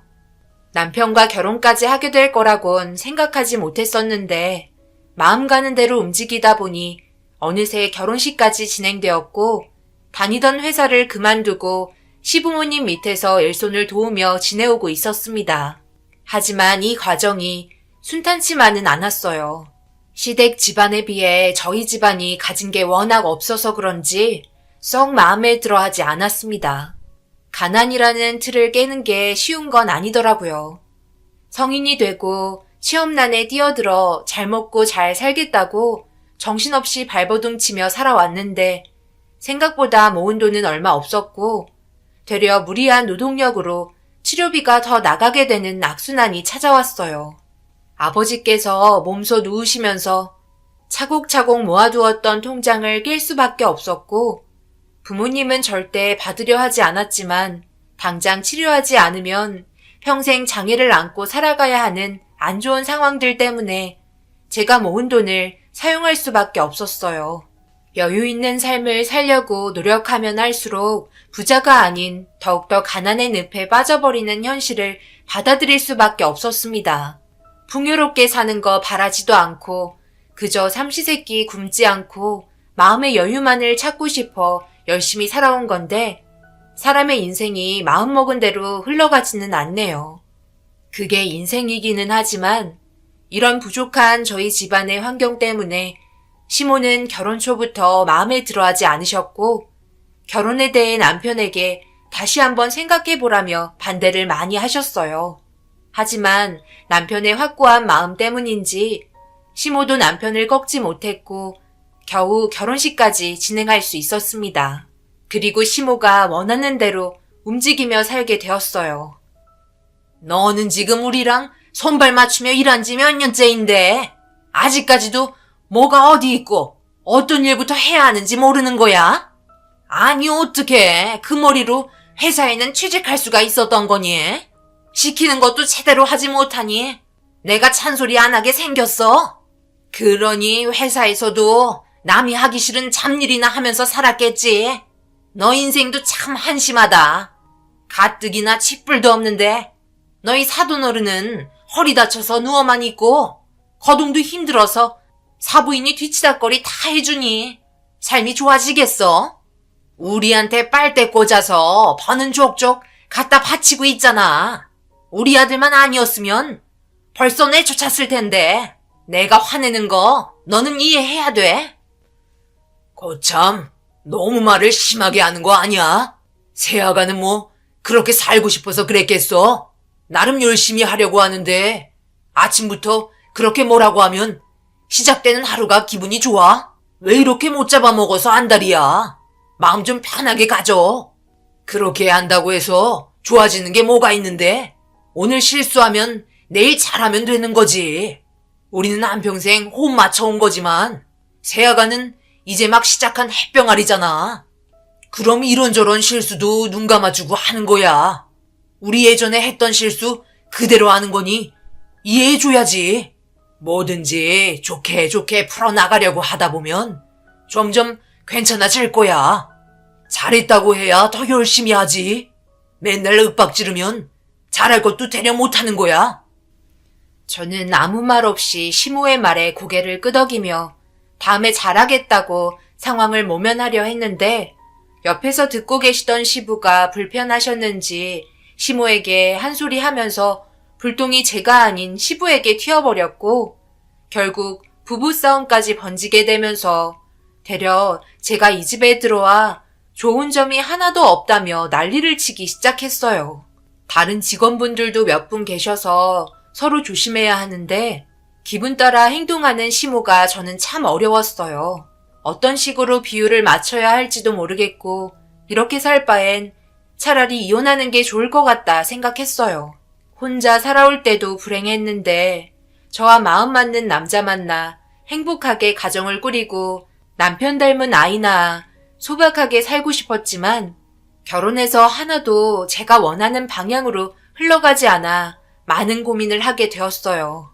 그리고 저는 시댁과 같이 살았기 때문에 시모의 간섭은 날이 갈수록 더 심해졌고 분가를 원했지만 쉽지 않았던 이유는 남편과 시부가 함께 새벽부터 매장을 오픈하고 하루 동안 해야 할 일들을 같이 회의하며 준비하기 때문에 분가를 해서 따로 나와 살면 불편한 부분들이 많아 시부모님도 그렇고 남편 또한 좀 더 생각해보자며 몇 번 미뤘었는데 결국 자연스럽게 더 이상 분가에 대해서 아무 말도 꺼내지 않아 흐지부지 넘어가게 되었습니다. 그렇게 살다 보니 몇 년이라는 시간이 흘러버리게 되었고 저 또한 포기할 수밖에 없더라고요. 상황이 여의치 않은데 저 혼자 막무가내로 나간다고 해서 좋아질 것도 없으니까요. 되려 시모에게 더욱더 안 좋게 박힐 것 같아 입 다물고 있었습니다. 일이 바쁠 때는 제가 직접 운전하고 남편이 화환을 배달할 때도 있어요. 어쩔 때는 장례식장에 조문 화환이 너무 많아 남편과 함께 쉬지 않고 내릴 때도 있습니다. 그만큼 하루의 일과가 정신없을 정도로 바빠서 저녁 늦게까지 일을 해야 되는 날이 대부분입니다. 그래서 친정집에 가끔 내려가는 것도 눈치가 보일 정도로 불편한 점들이 많았어요. 이렇게 단둘이 있을 때나 대화하지. 우리가 언제 시간이 있어? 나 다음 주 주말에 부모님 좀 뵙고 싶은데 다음 주 평일에 스케줄 보니까 크게 바쁜 거 없던데? 그때 잠시 다녀오면 안 돼? 인사드리러 간 지 너무 오래됐잖아. 그런가? 그렇게 오래됐다고? 몇 달 전에 잠깐 다녀왔잖아. 우리 일이 너무 바빠서 그런 거지. 4달 뒤면 명절인데 그때 다녀오면 안 돼? 당신 우리 어머니한테 뭐라고 그러게. 지금 시기에 다녀오는 건 좋지 않을 것 같은데. 4달 뒤 명절? 그 말이 지금 왜 나오는 거야?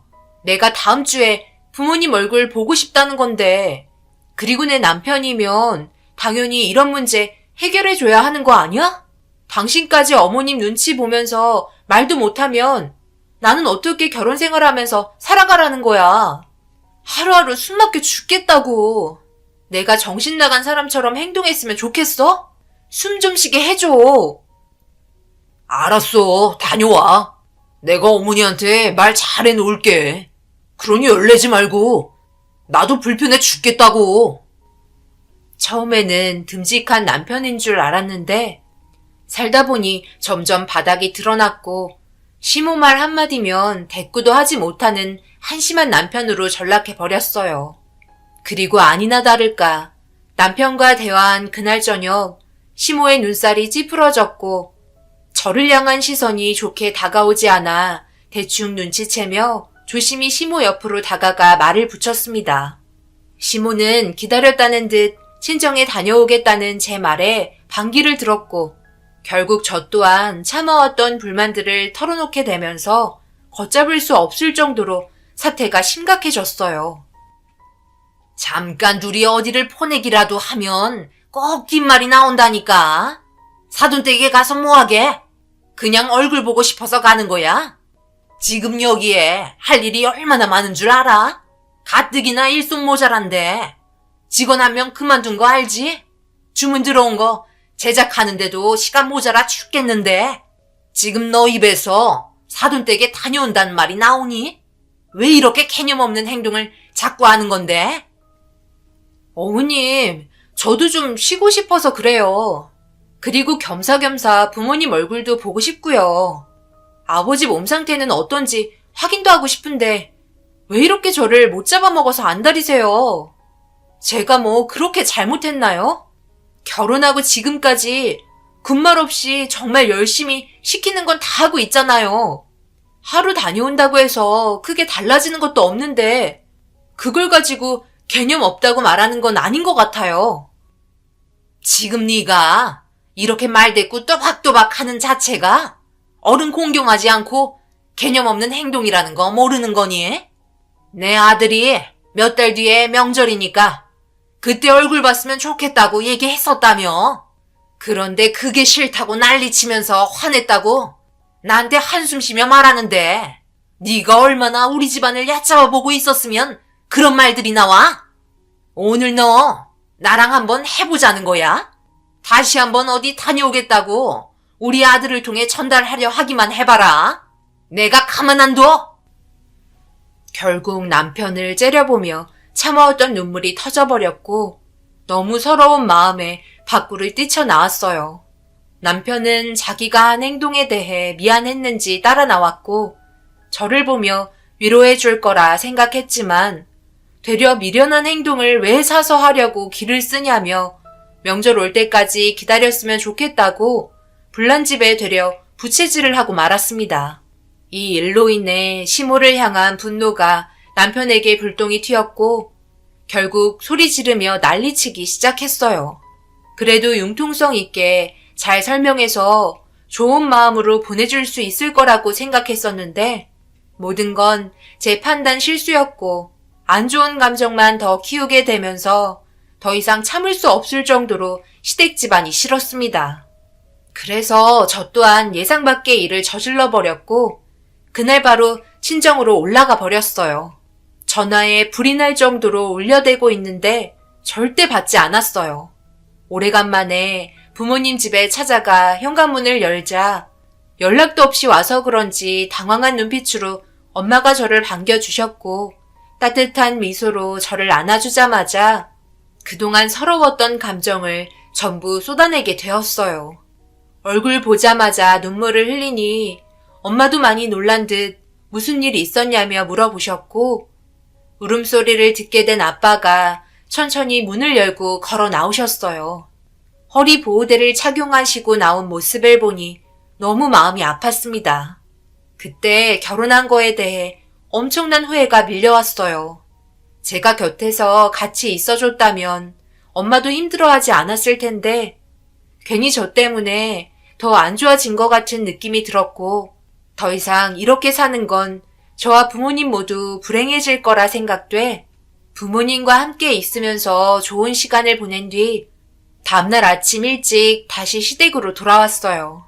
예상했던 대로 저에게 시모는 달려들었고 남편도 화가 많이 났는지 저를 향해 쏘아붙이는 시모를 말리지 않고 지켜보며 자기 할 일을 묵묵히 하고 있었습니다. 너는 도대체 말이야, 결혼 왜 한 거야? 우리 집안 말아먹으려고 결혼한 거니? 내가 그랬지. 명절날 찾아뵀으면 좋겠다고. 일도 못해 말귀도 못 알아먹어. 도대체 마음에 드는 구석이 하나도 없어. 너 하나 없어서 얼마나 일이 바빠졌는지 알아? 직원 한 명 그만둬서 힘들어 죽겠는데 너까지 나가면 2명분을 내가 혼자 다 처리해야 되잖아. 이럴 거면 당장 이혼해라. 제가 결혼한 이유가 뭐예요? 저 사람이랑 잘 살아보려고 결혼한 거지. 이 집안에서 평생 욕먹으며 일하려고 결혼한 거 아니에요. 저도 이 집구석에 붙어 사는 거 싫고요. 어머님이 원하시는 대로 이혼하겠습니다. 저도 그걸 바라고 있었는데 어떻게 말을 해야 할까 고민할 필요도 없었네요. 먼저 속 시원하게 말해주셔서 정말 감사합니다. 내일 당장 이혼 도장 찍을 테니 그런 줄 아세요. 어차피 이렇게 됐으니 저는 짐 정리하러 먼저 들어가 볼게요. 이혼할 마당에 여기에 앉아서 일할 필요는 없잖아요.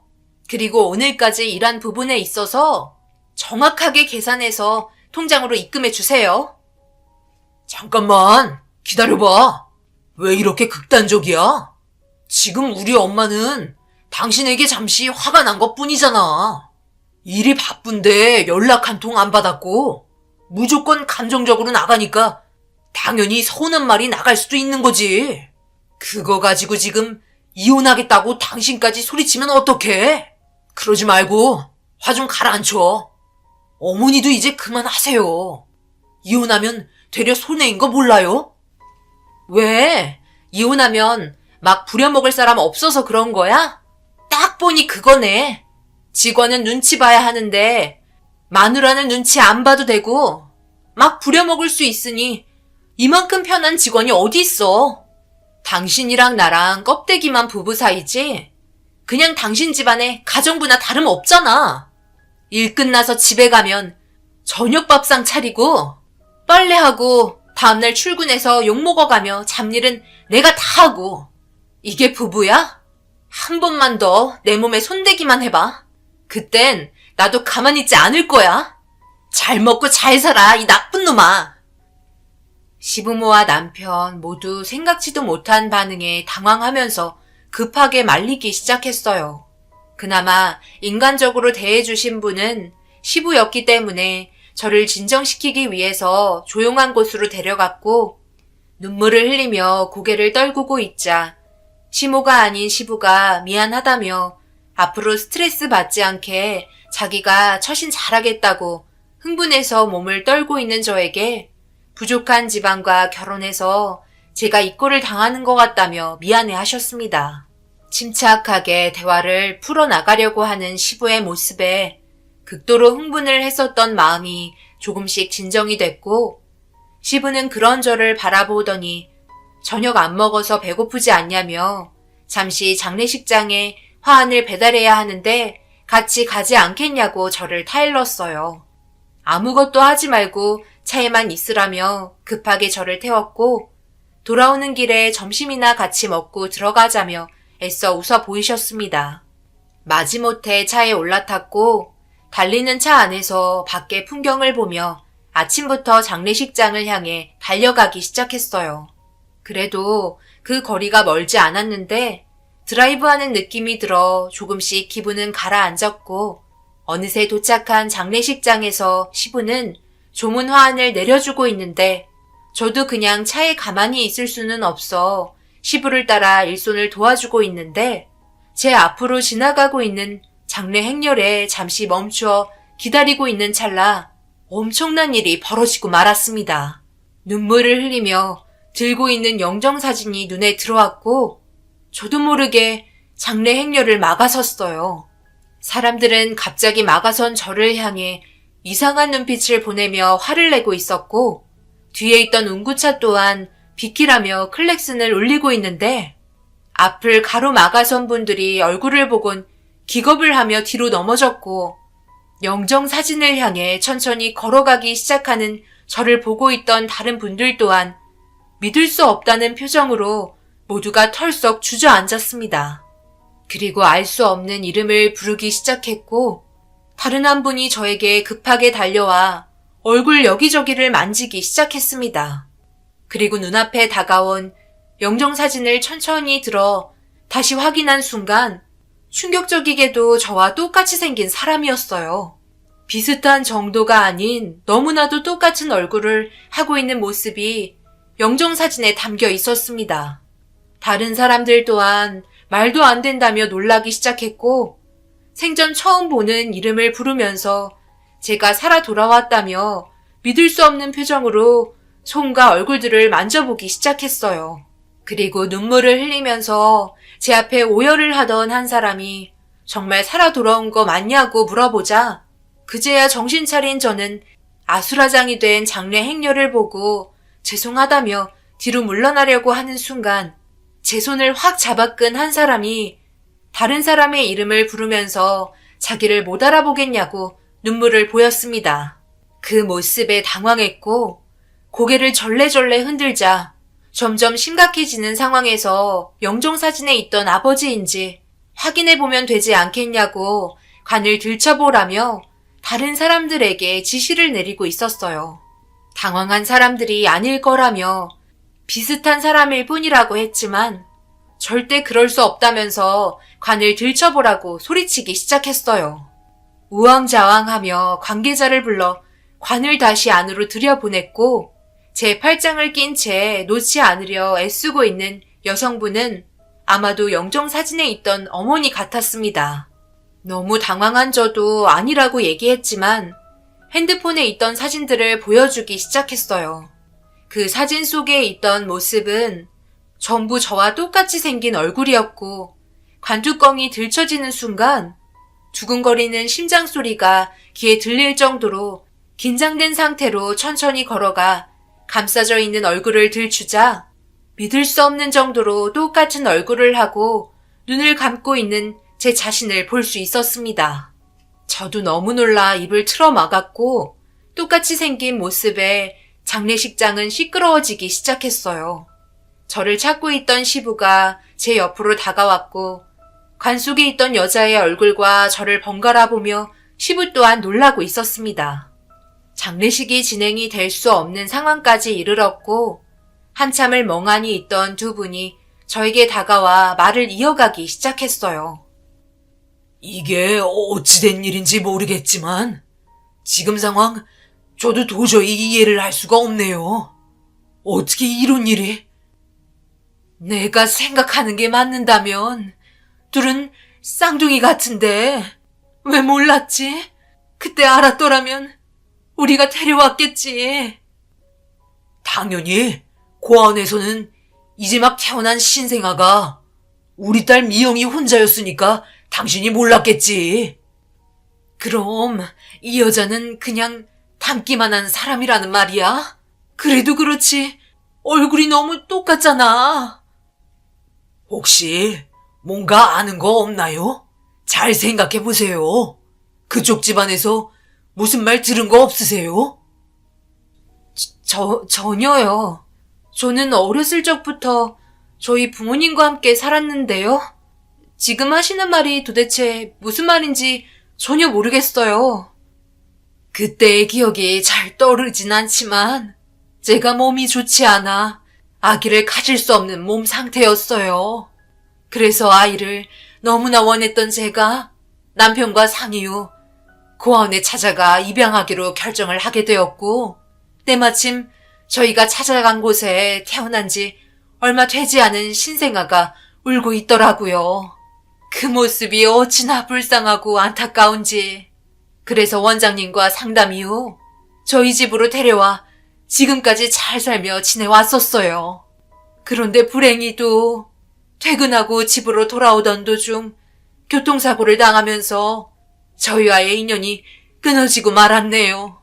제 딸을 입양할 때 신생아는 우리 딸 말고는 없었는데 갑자기 저희 앞에 똑같이 생긴 얼굴이 나타나서 얼마나 놀랐는지 몰라요. 그래서 너무 믿을 수가 없어서 저희 남편도 관에 있던 저희 딸의 얼굴이 맞는지 의심스러웠었나 봐요. 그런데 지금 이렇게 현실을 알게 되니 어느 정도 마음이 추스러지긴 하지만 그쪽 부모님한테 들은 게 전혀 없나요? 지금까지 말을 하지 않았을 수도 있겠네요. 엄청난 말들을 듣게 되었고 저와 똑같이 생겼다며 제 손과 얼굴을 계속 만지고 있었어요. 그리고 보고 싶을 때 볼 수 있냐며 연락처를 물어보았고 얽혀있는 실타래를 풀어야 진실을 알 것 같아 장례식장에서 인사를 드린 뒤 옆에 있던 시부에게는 나중에 다시 얘기하자며 택시를 타고 집으로 향했고 현관문을 열어 급하게 물어보았어요. 제가 정말 친딸이냐고 물어보자마자 부모님의 얼굴은 정색이 되었고 엄마는 떨리는 목소리와 어색한 웃음으로 당연한 거 아니냐고 제가 한 물음에 답을 해줬어요.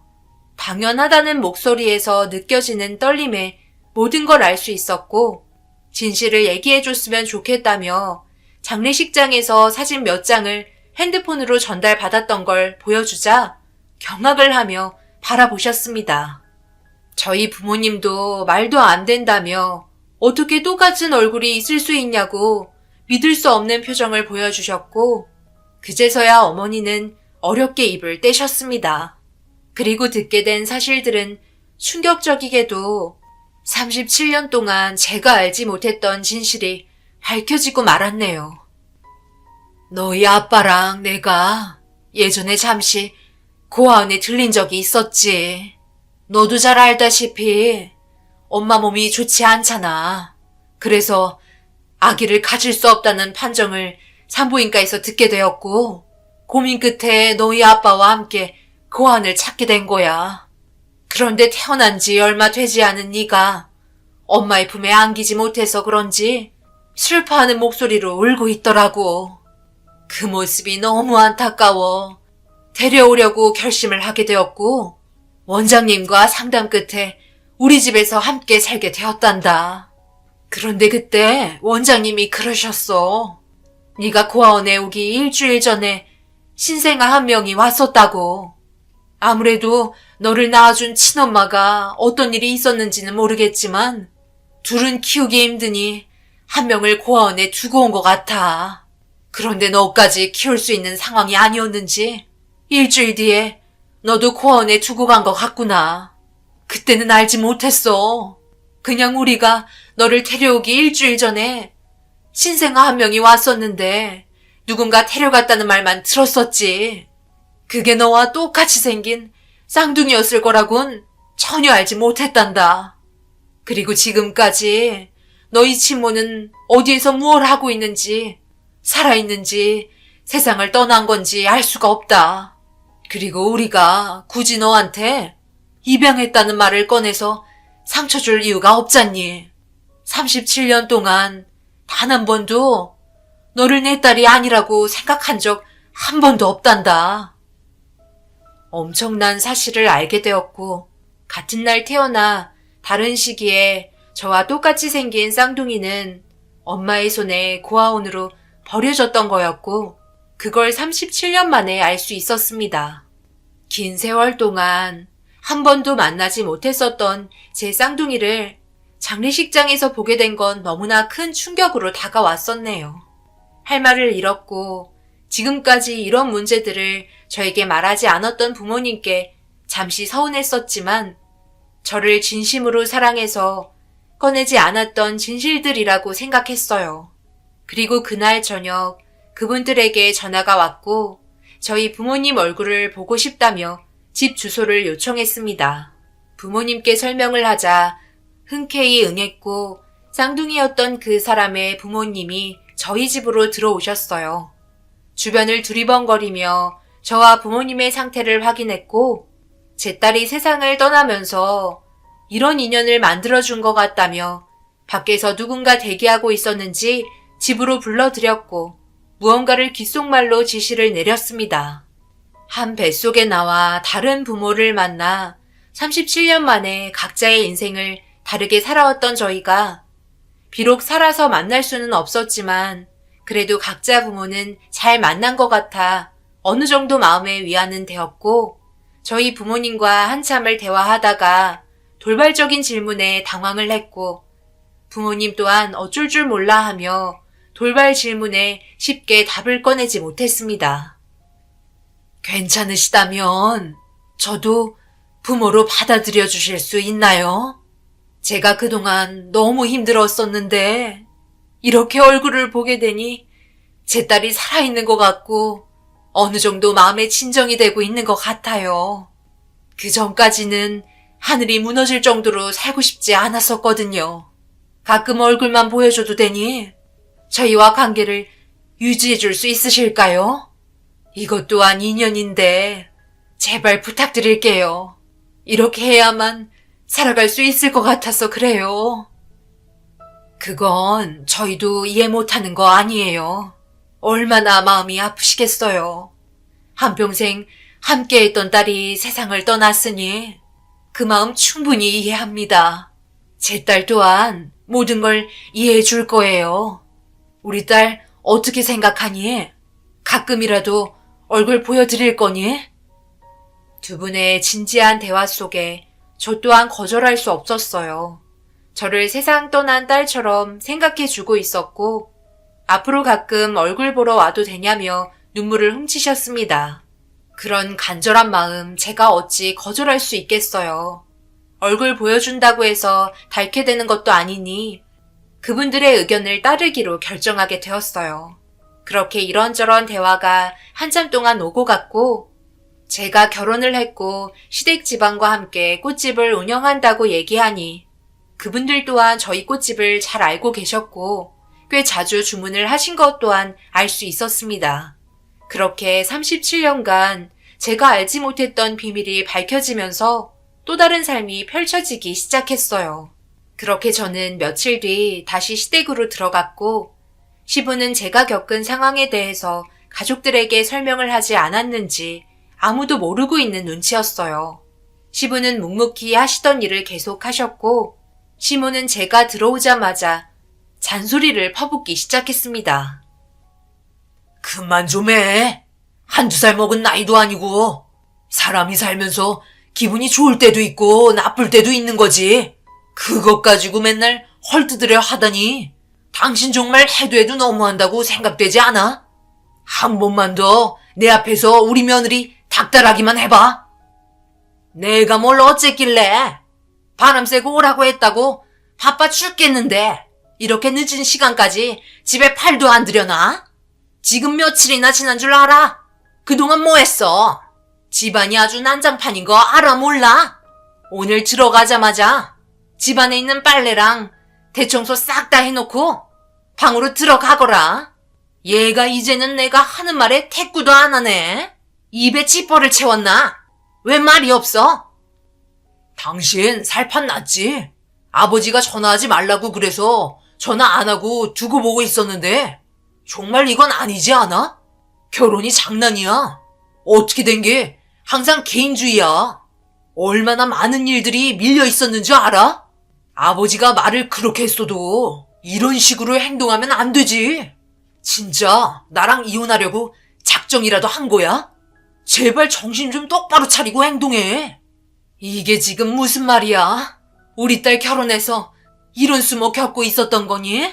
엄청 잘해주신다고 하더니 지금 이게 뭐 하는 짓이지? 사람을 아주 잡아먹을 듯이 달려드네. 이런 집안과 더 이상은 엮이지 마라. 당장 이혼하고 새삼 살아라. 어차피 하기도 없고 아직 나이도 창창한데 하고 싶은 거 하며 살면 되잖니. 그리고 김비서 일로 와봐요. 여기와 관련된 업체 전부 계약 끊으라고 하세요. 여기 근처에 저희와 연관되어 있는 회사 연락해서 꽃 배달할 거면 저기 옆에 있는 매장 있죠? 저기로 주문하라고 지시하세요. 이런 집안 아주 씨를 말려버려야 돼. 감히 내 딸을 건드려? 나 참 어이가 없네. 당신이 누군데 내 딸 하고 있는 거야? 너 꽤나 믿는 구석이 생긴 것 같은데 그래서 어쩌게? 이혼이라도 하게? 내가 너를 놔줄 것 같아? 영업방해로 저 사람 당장 신고하기 전에 안 끌고 나가?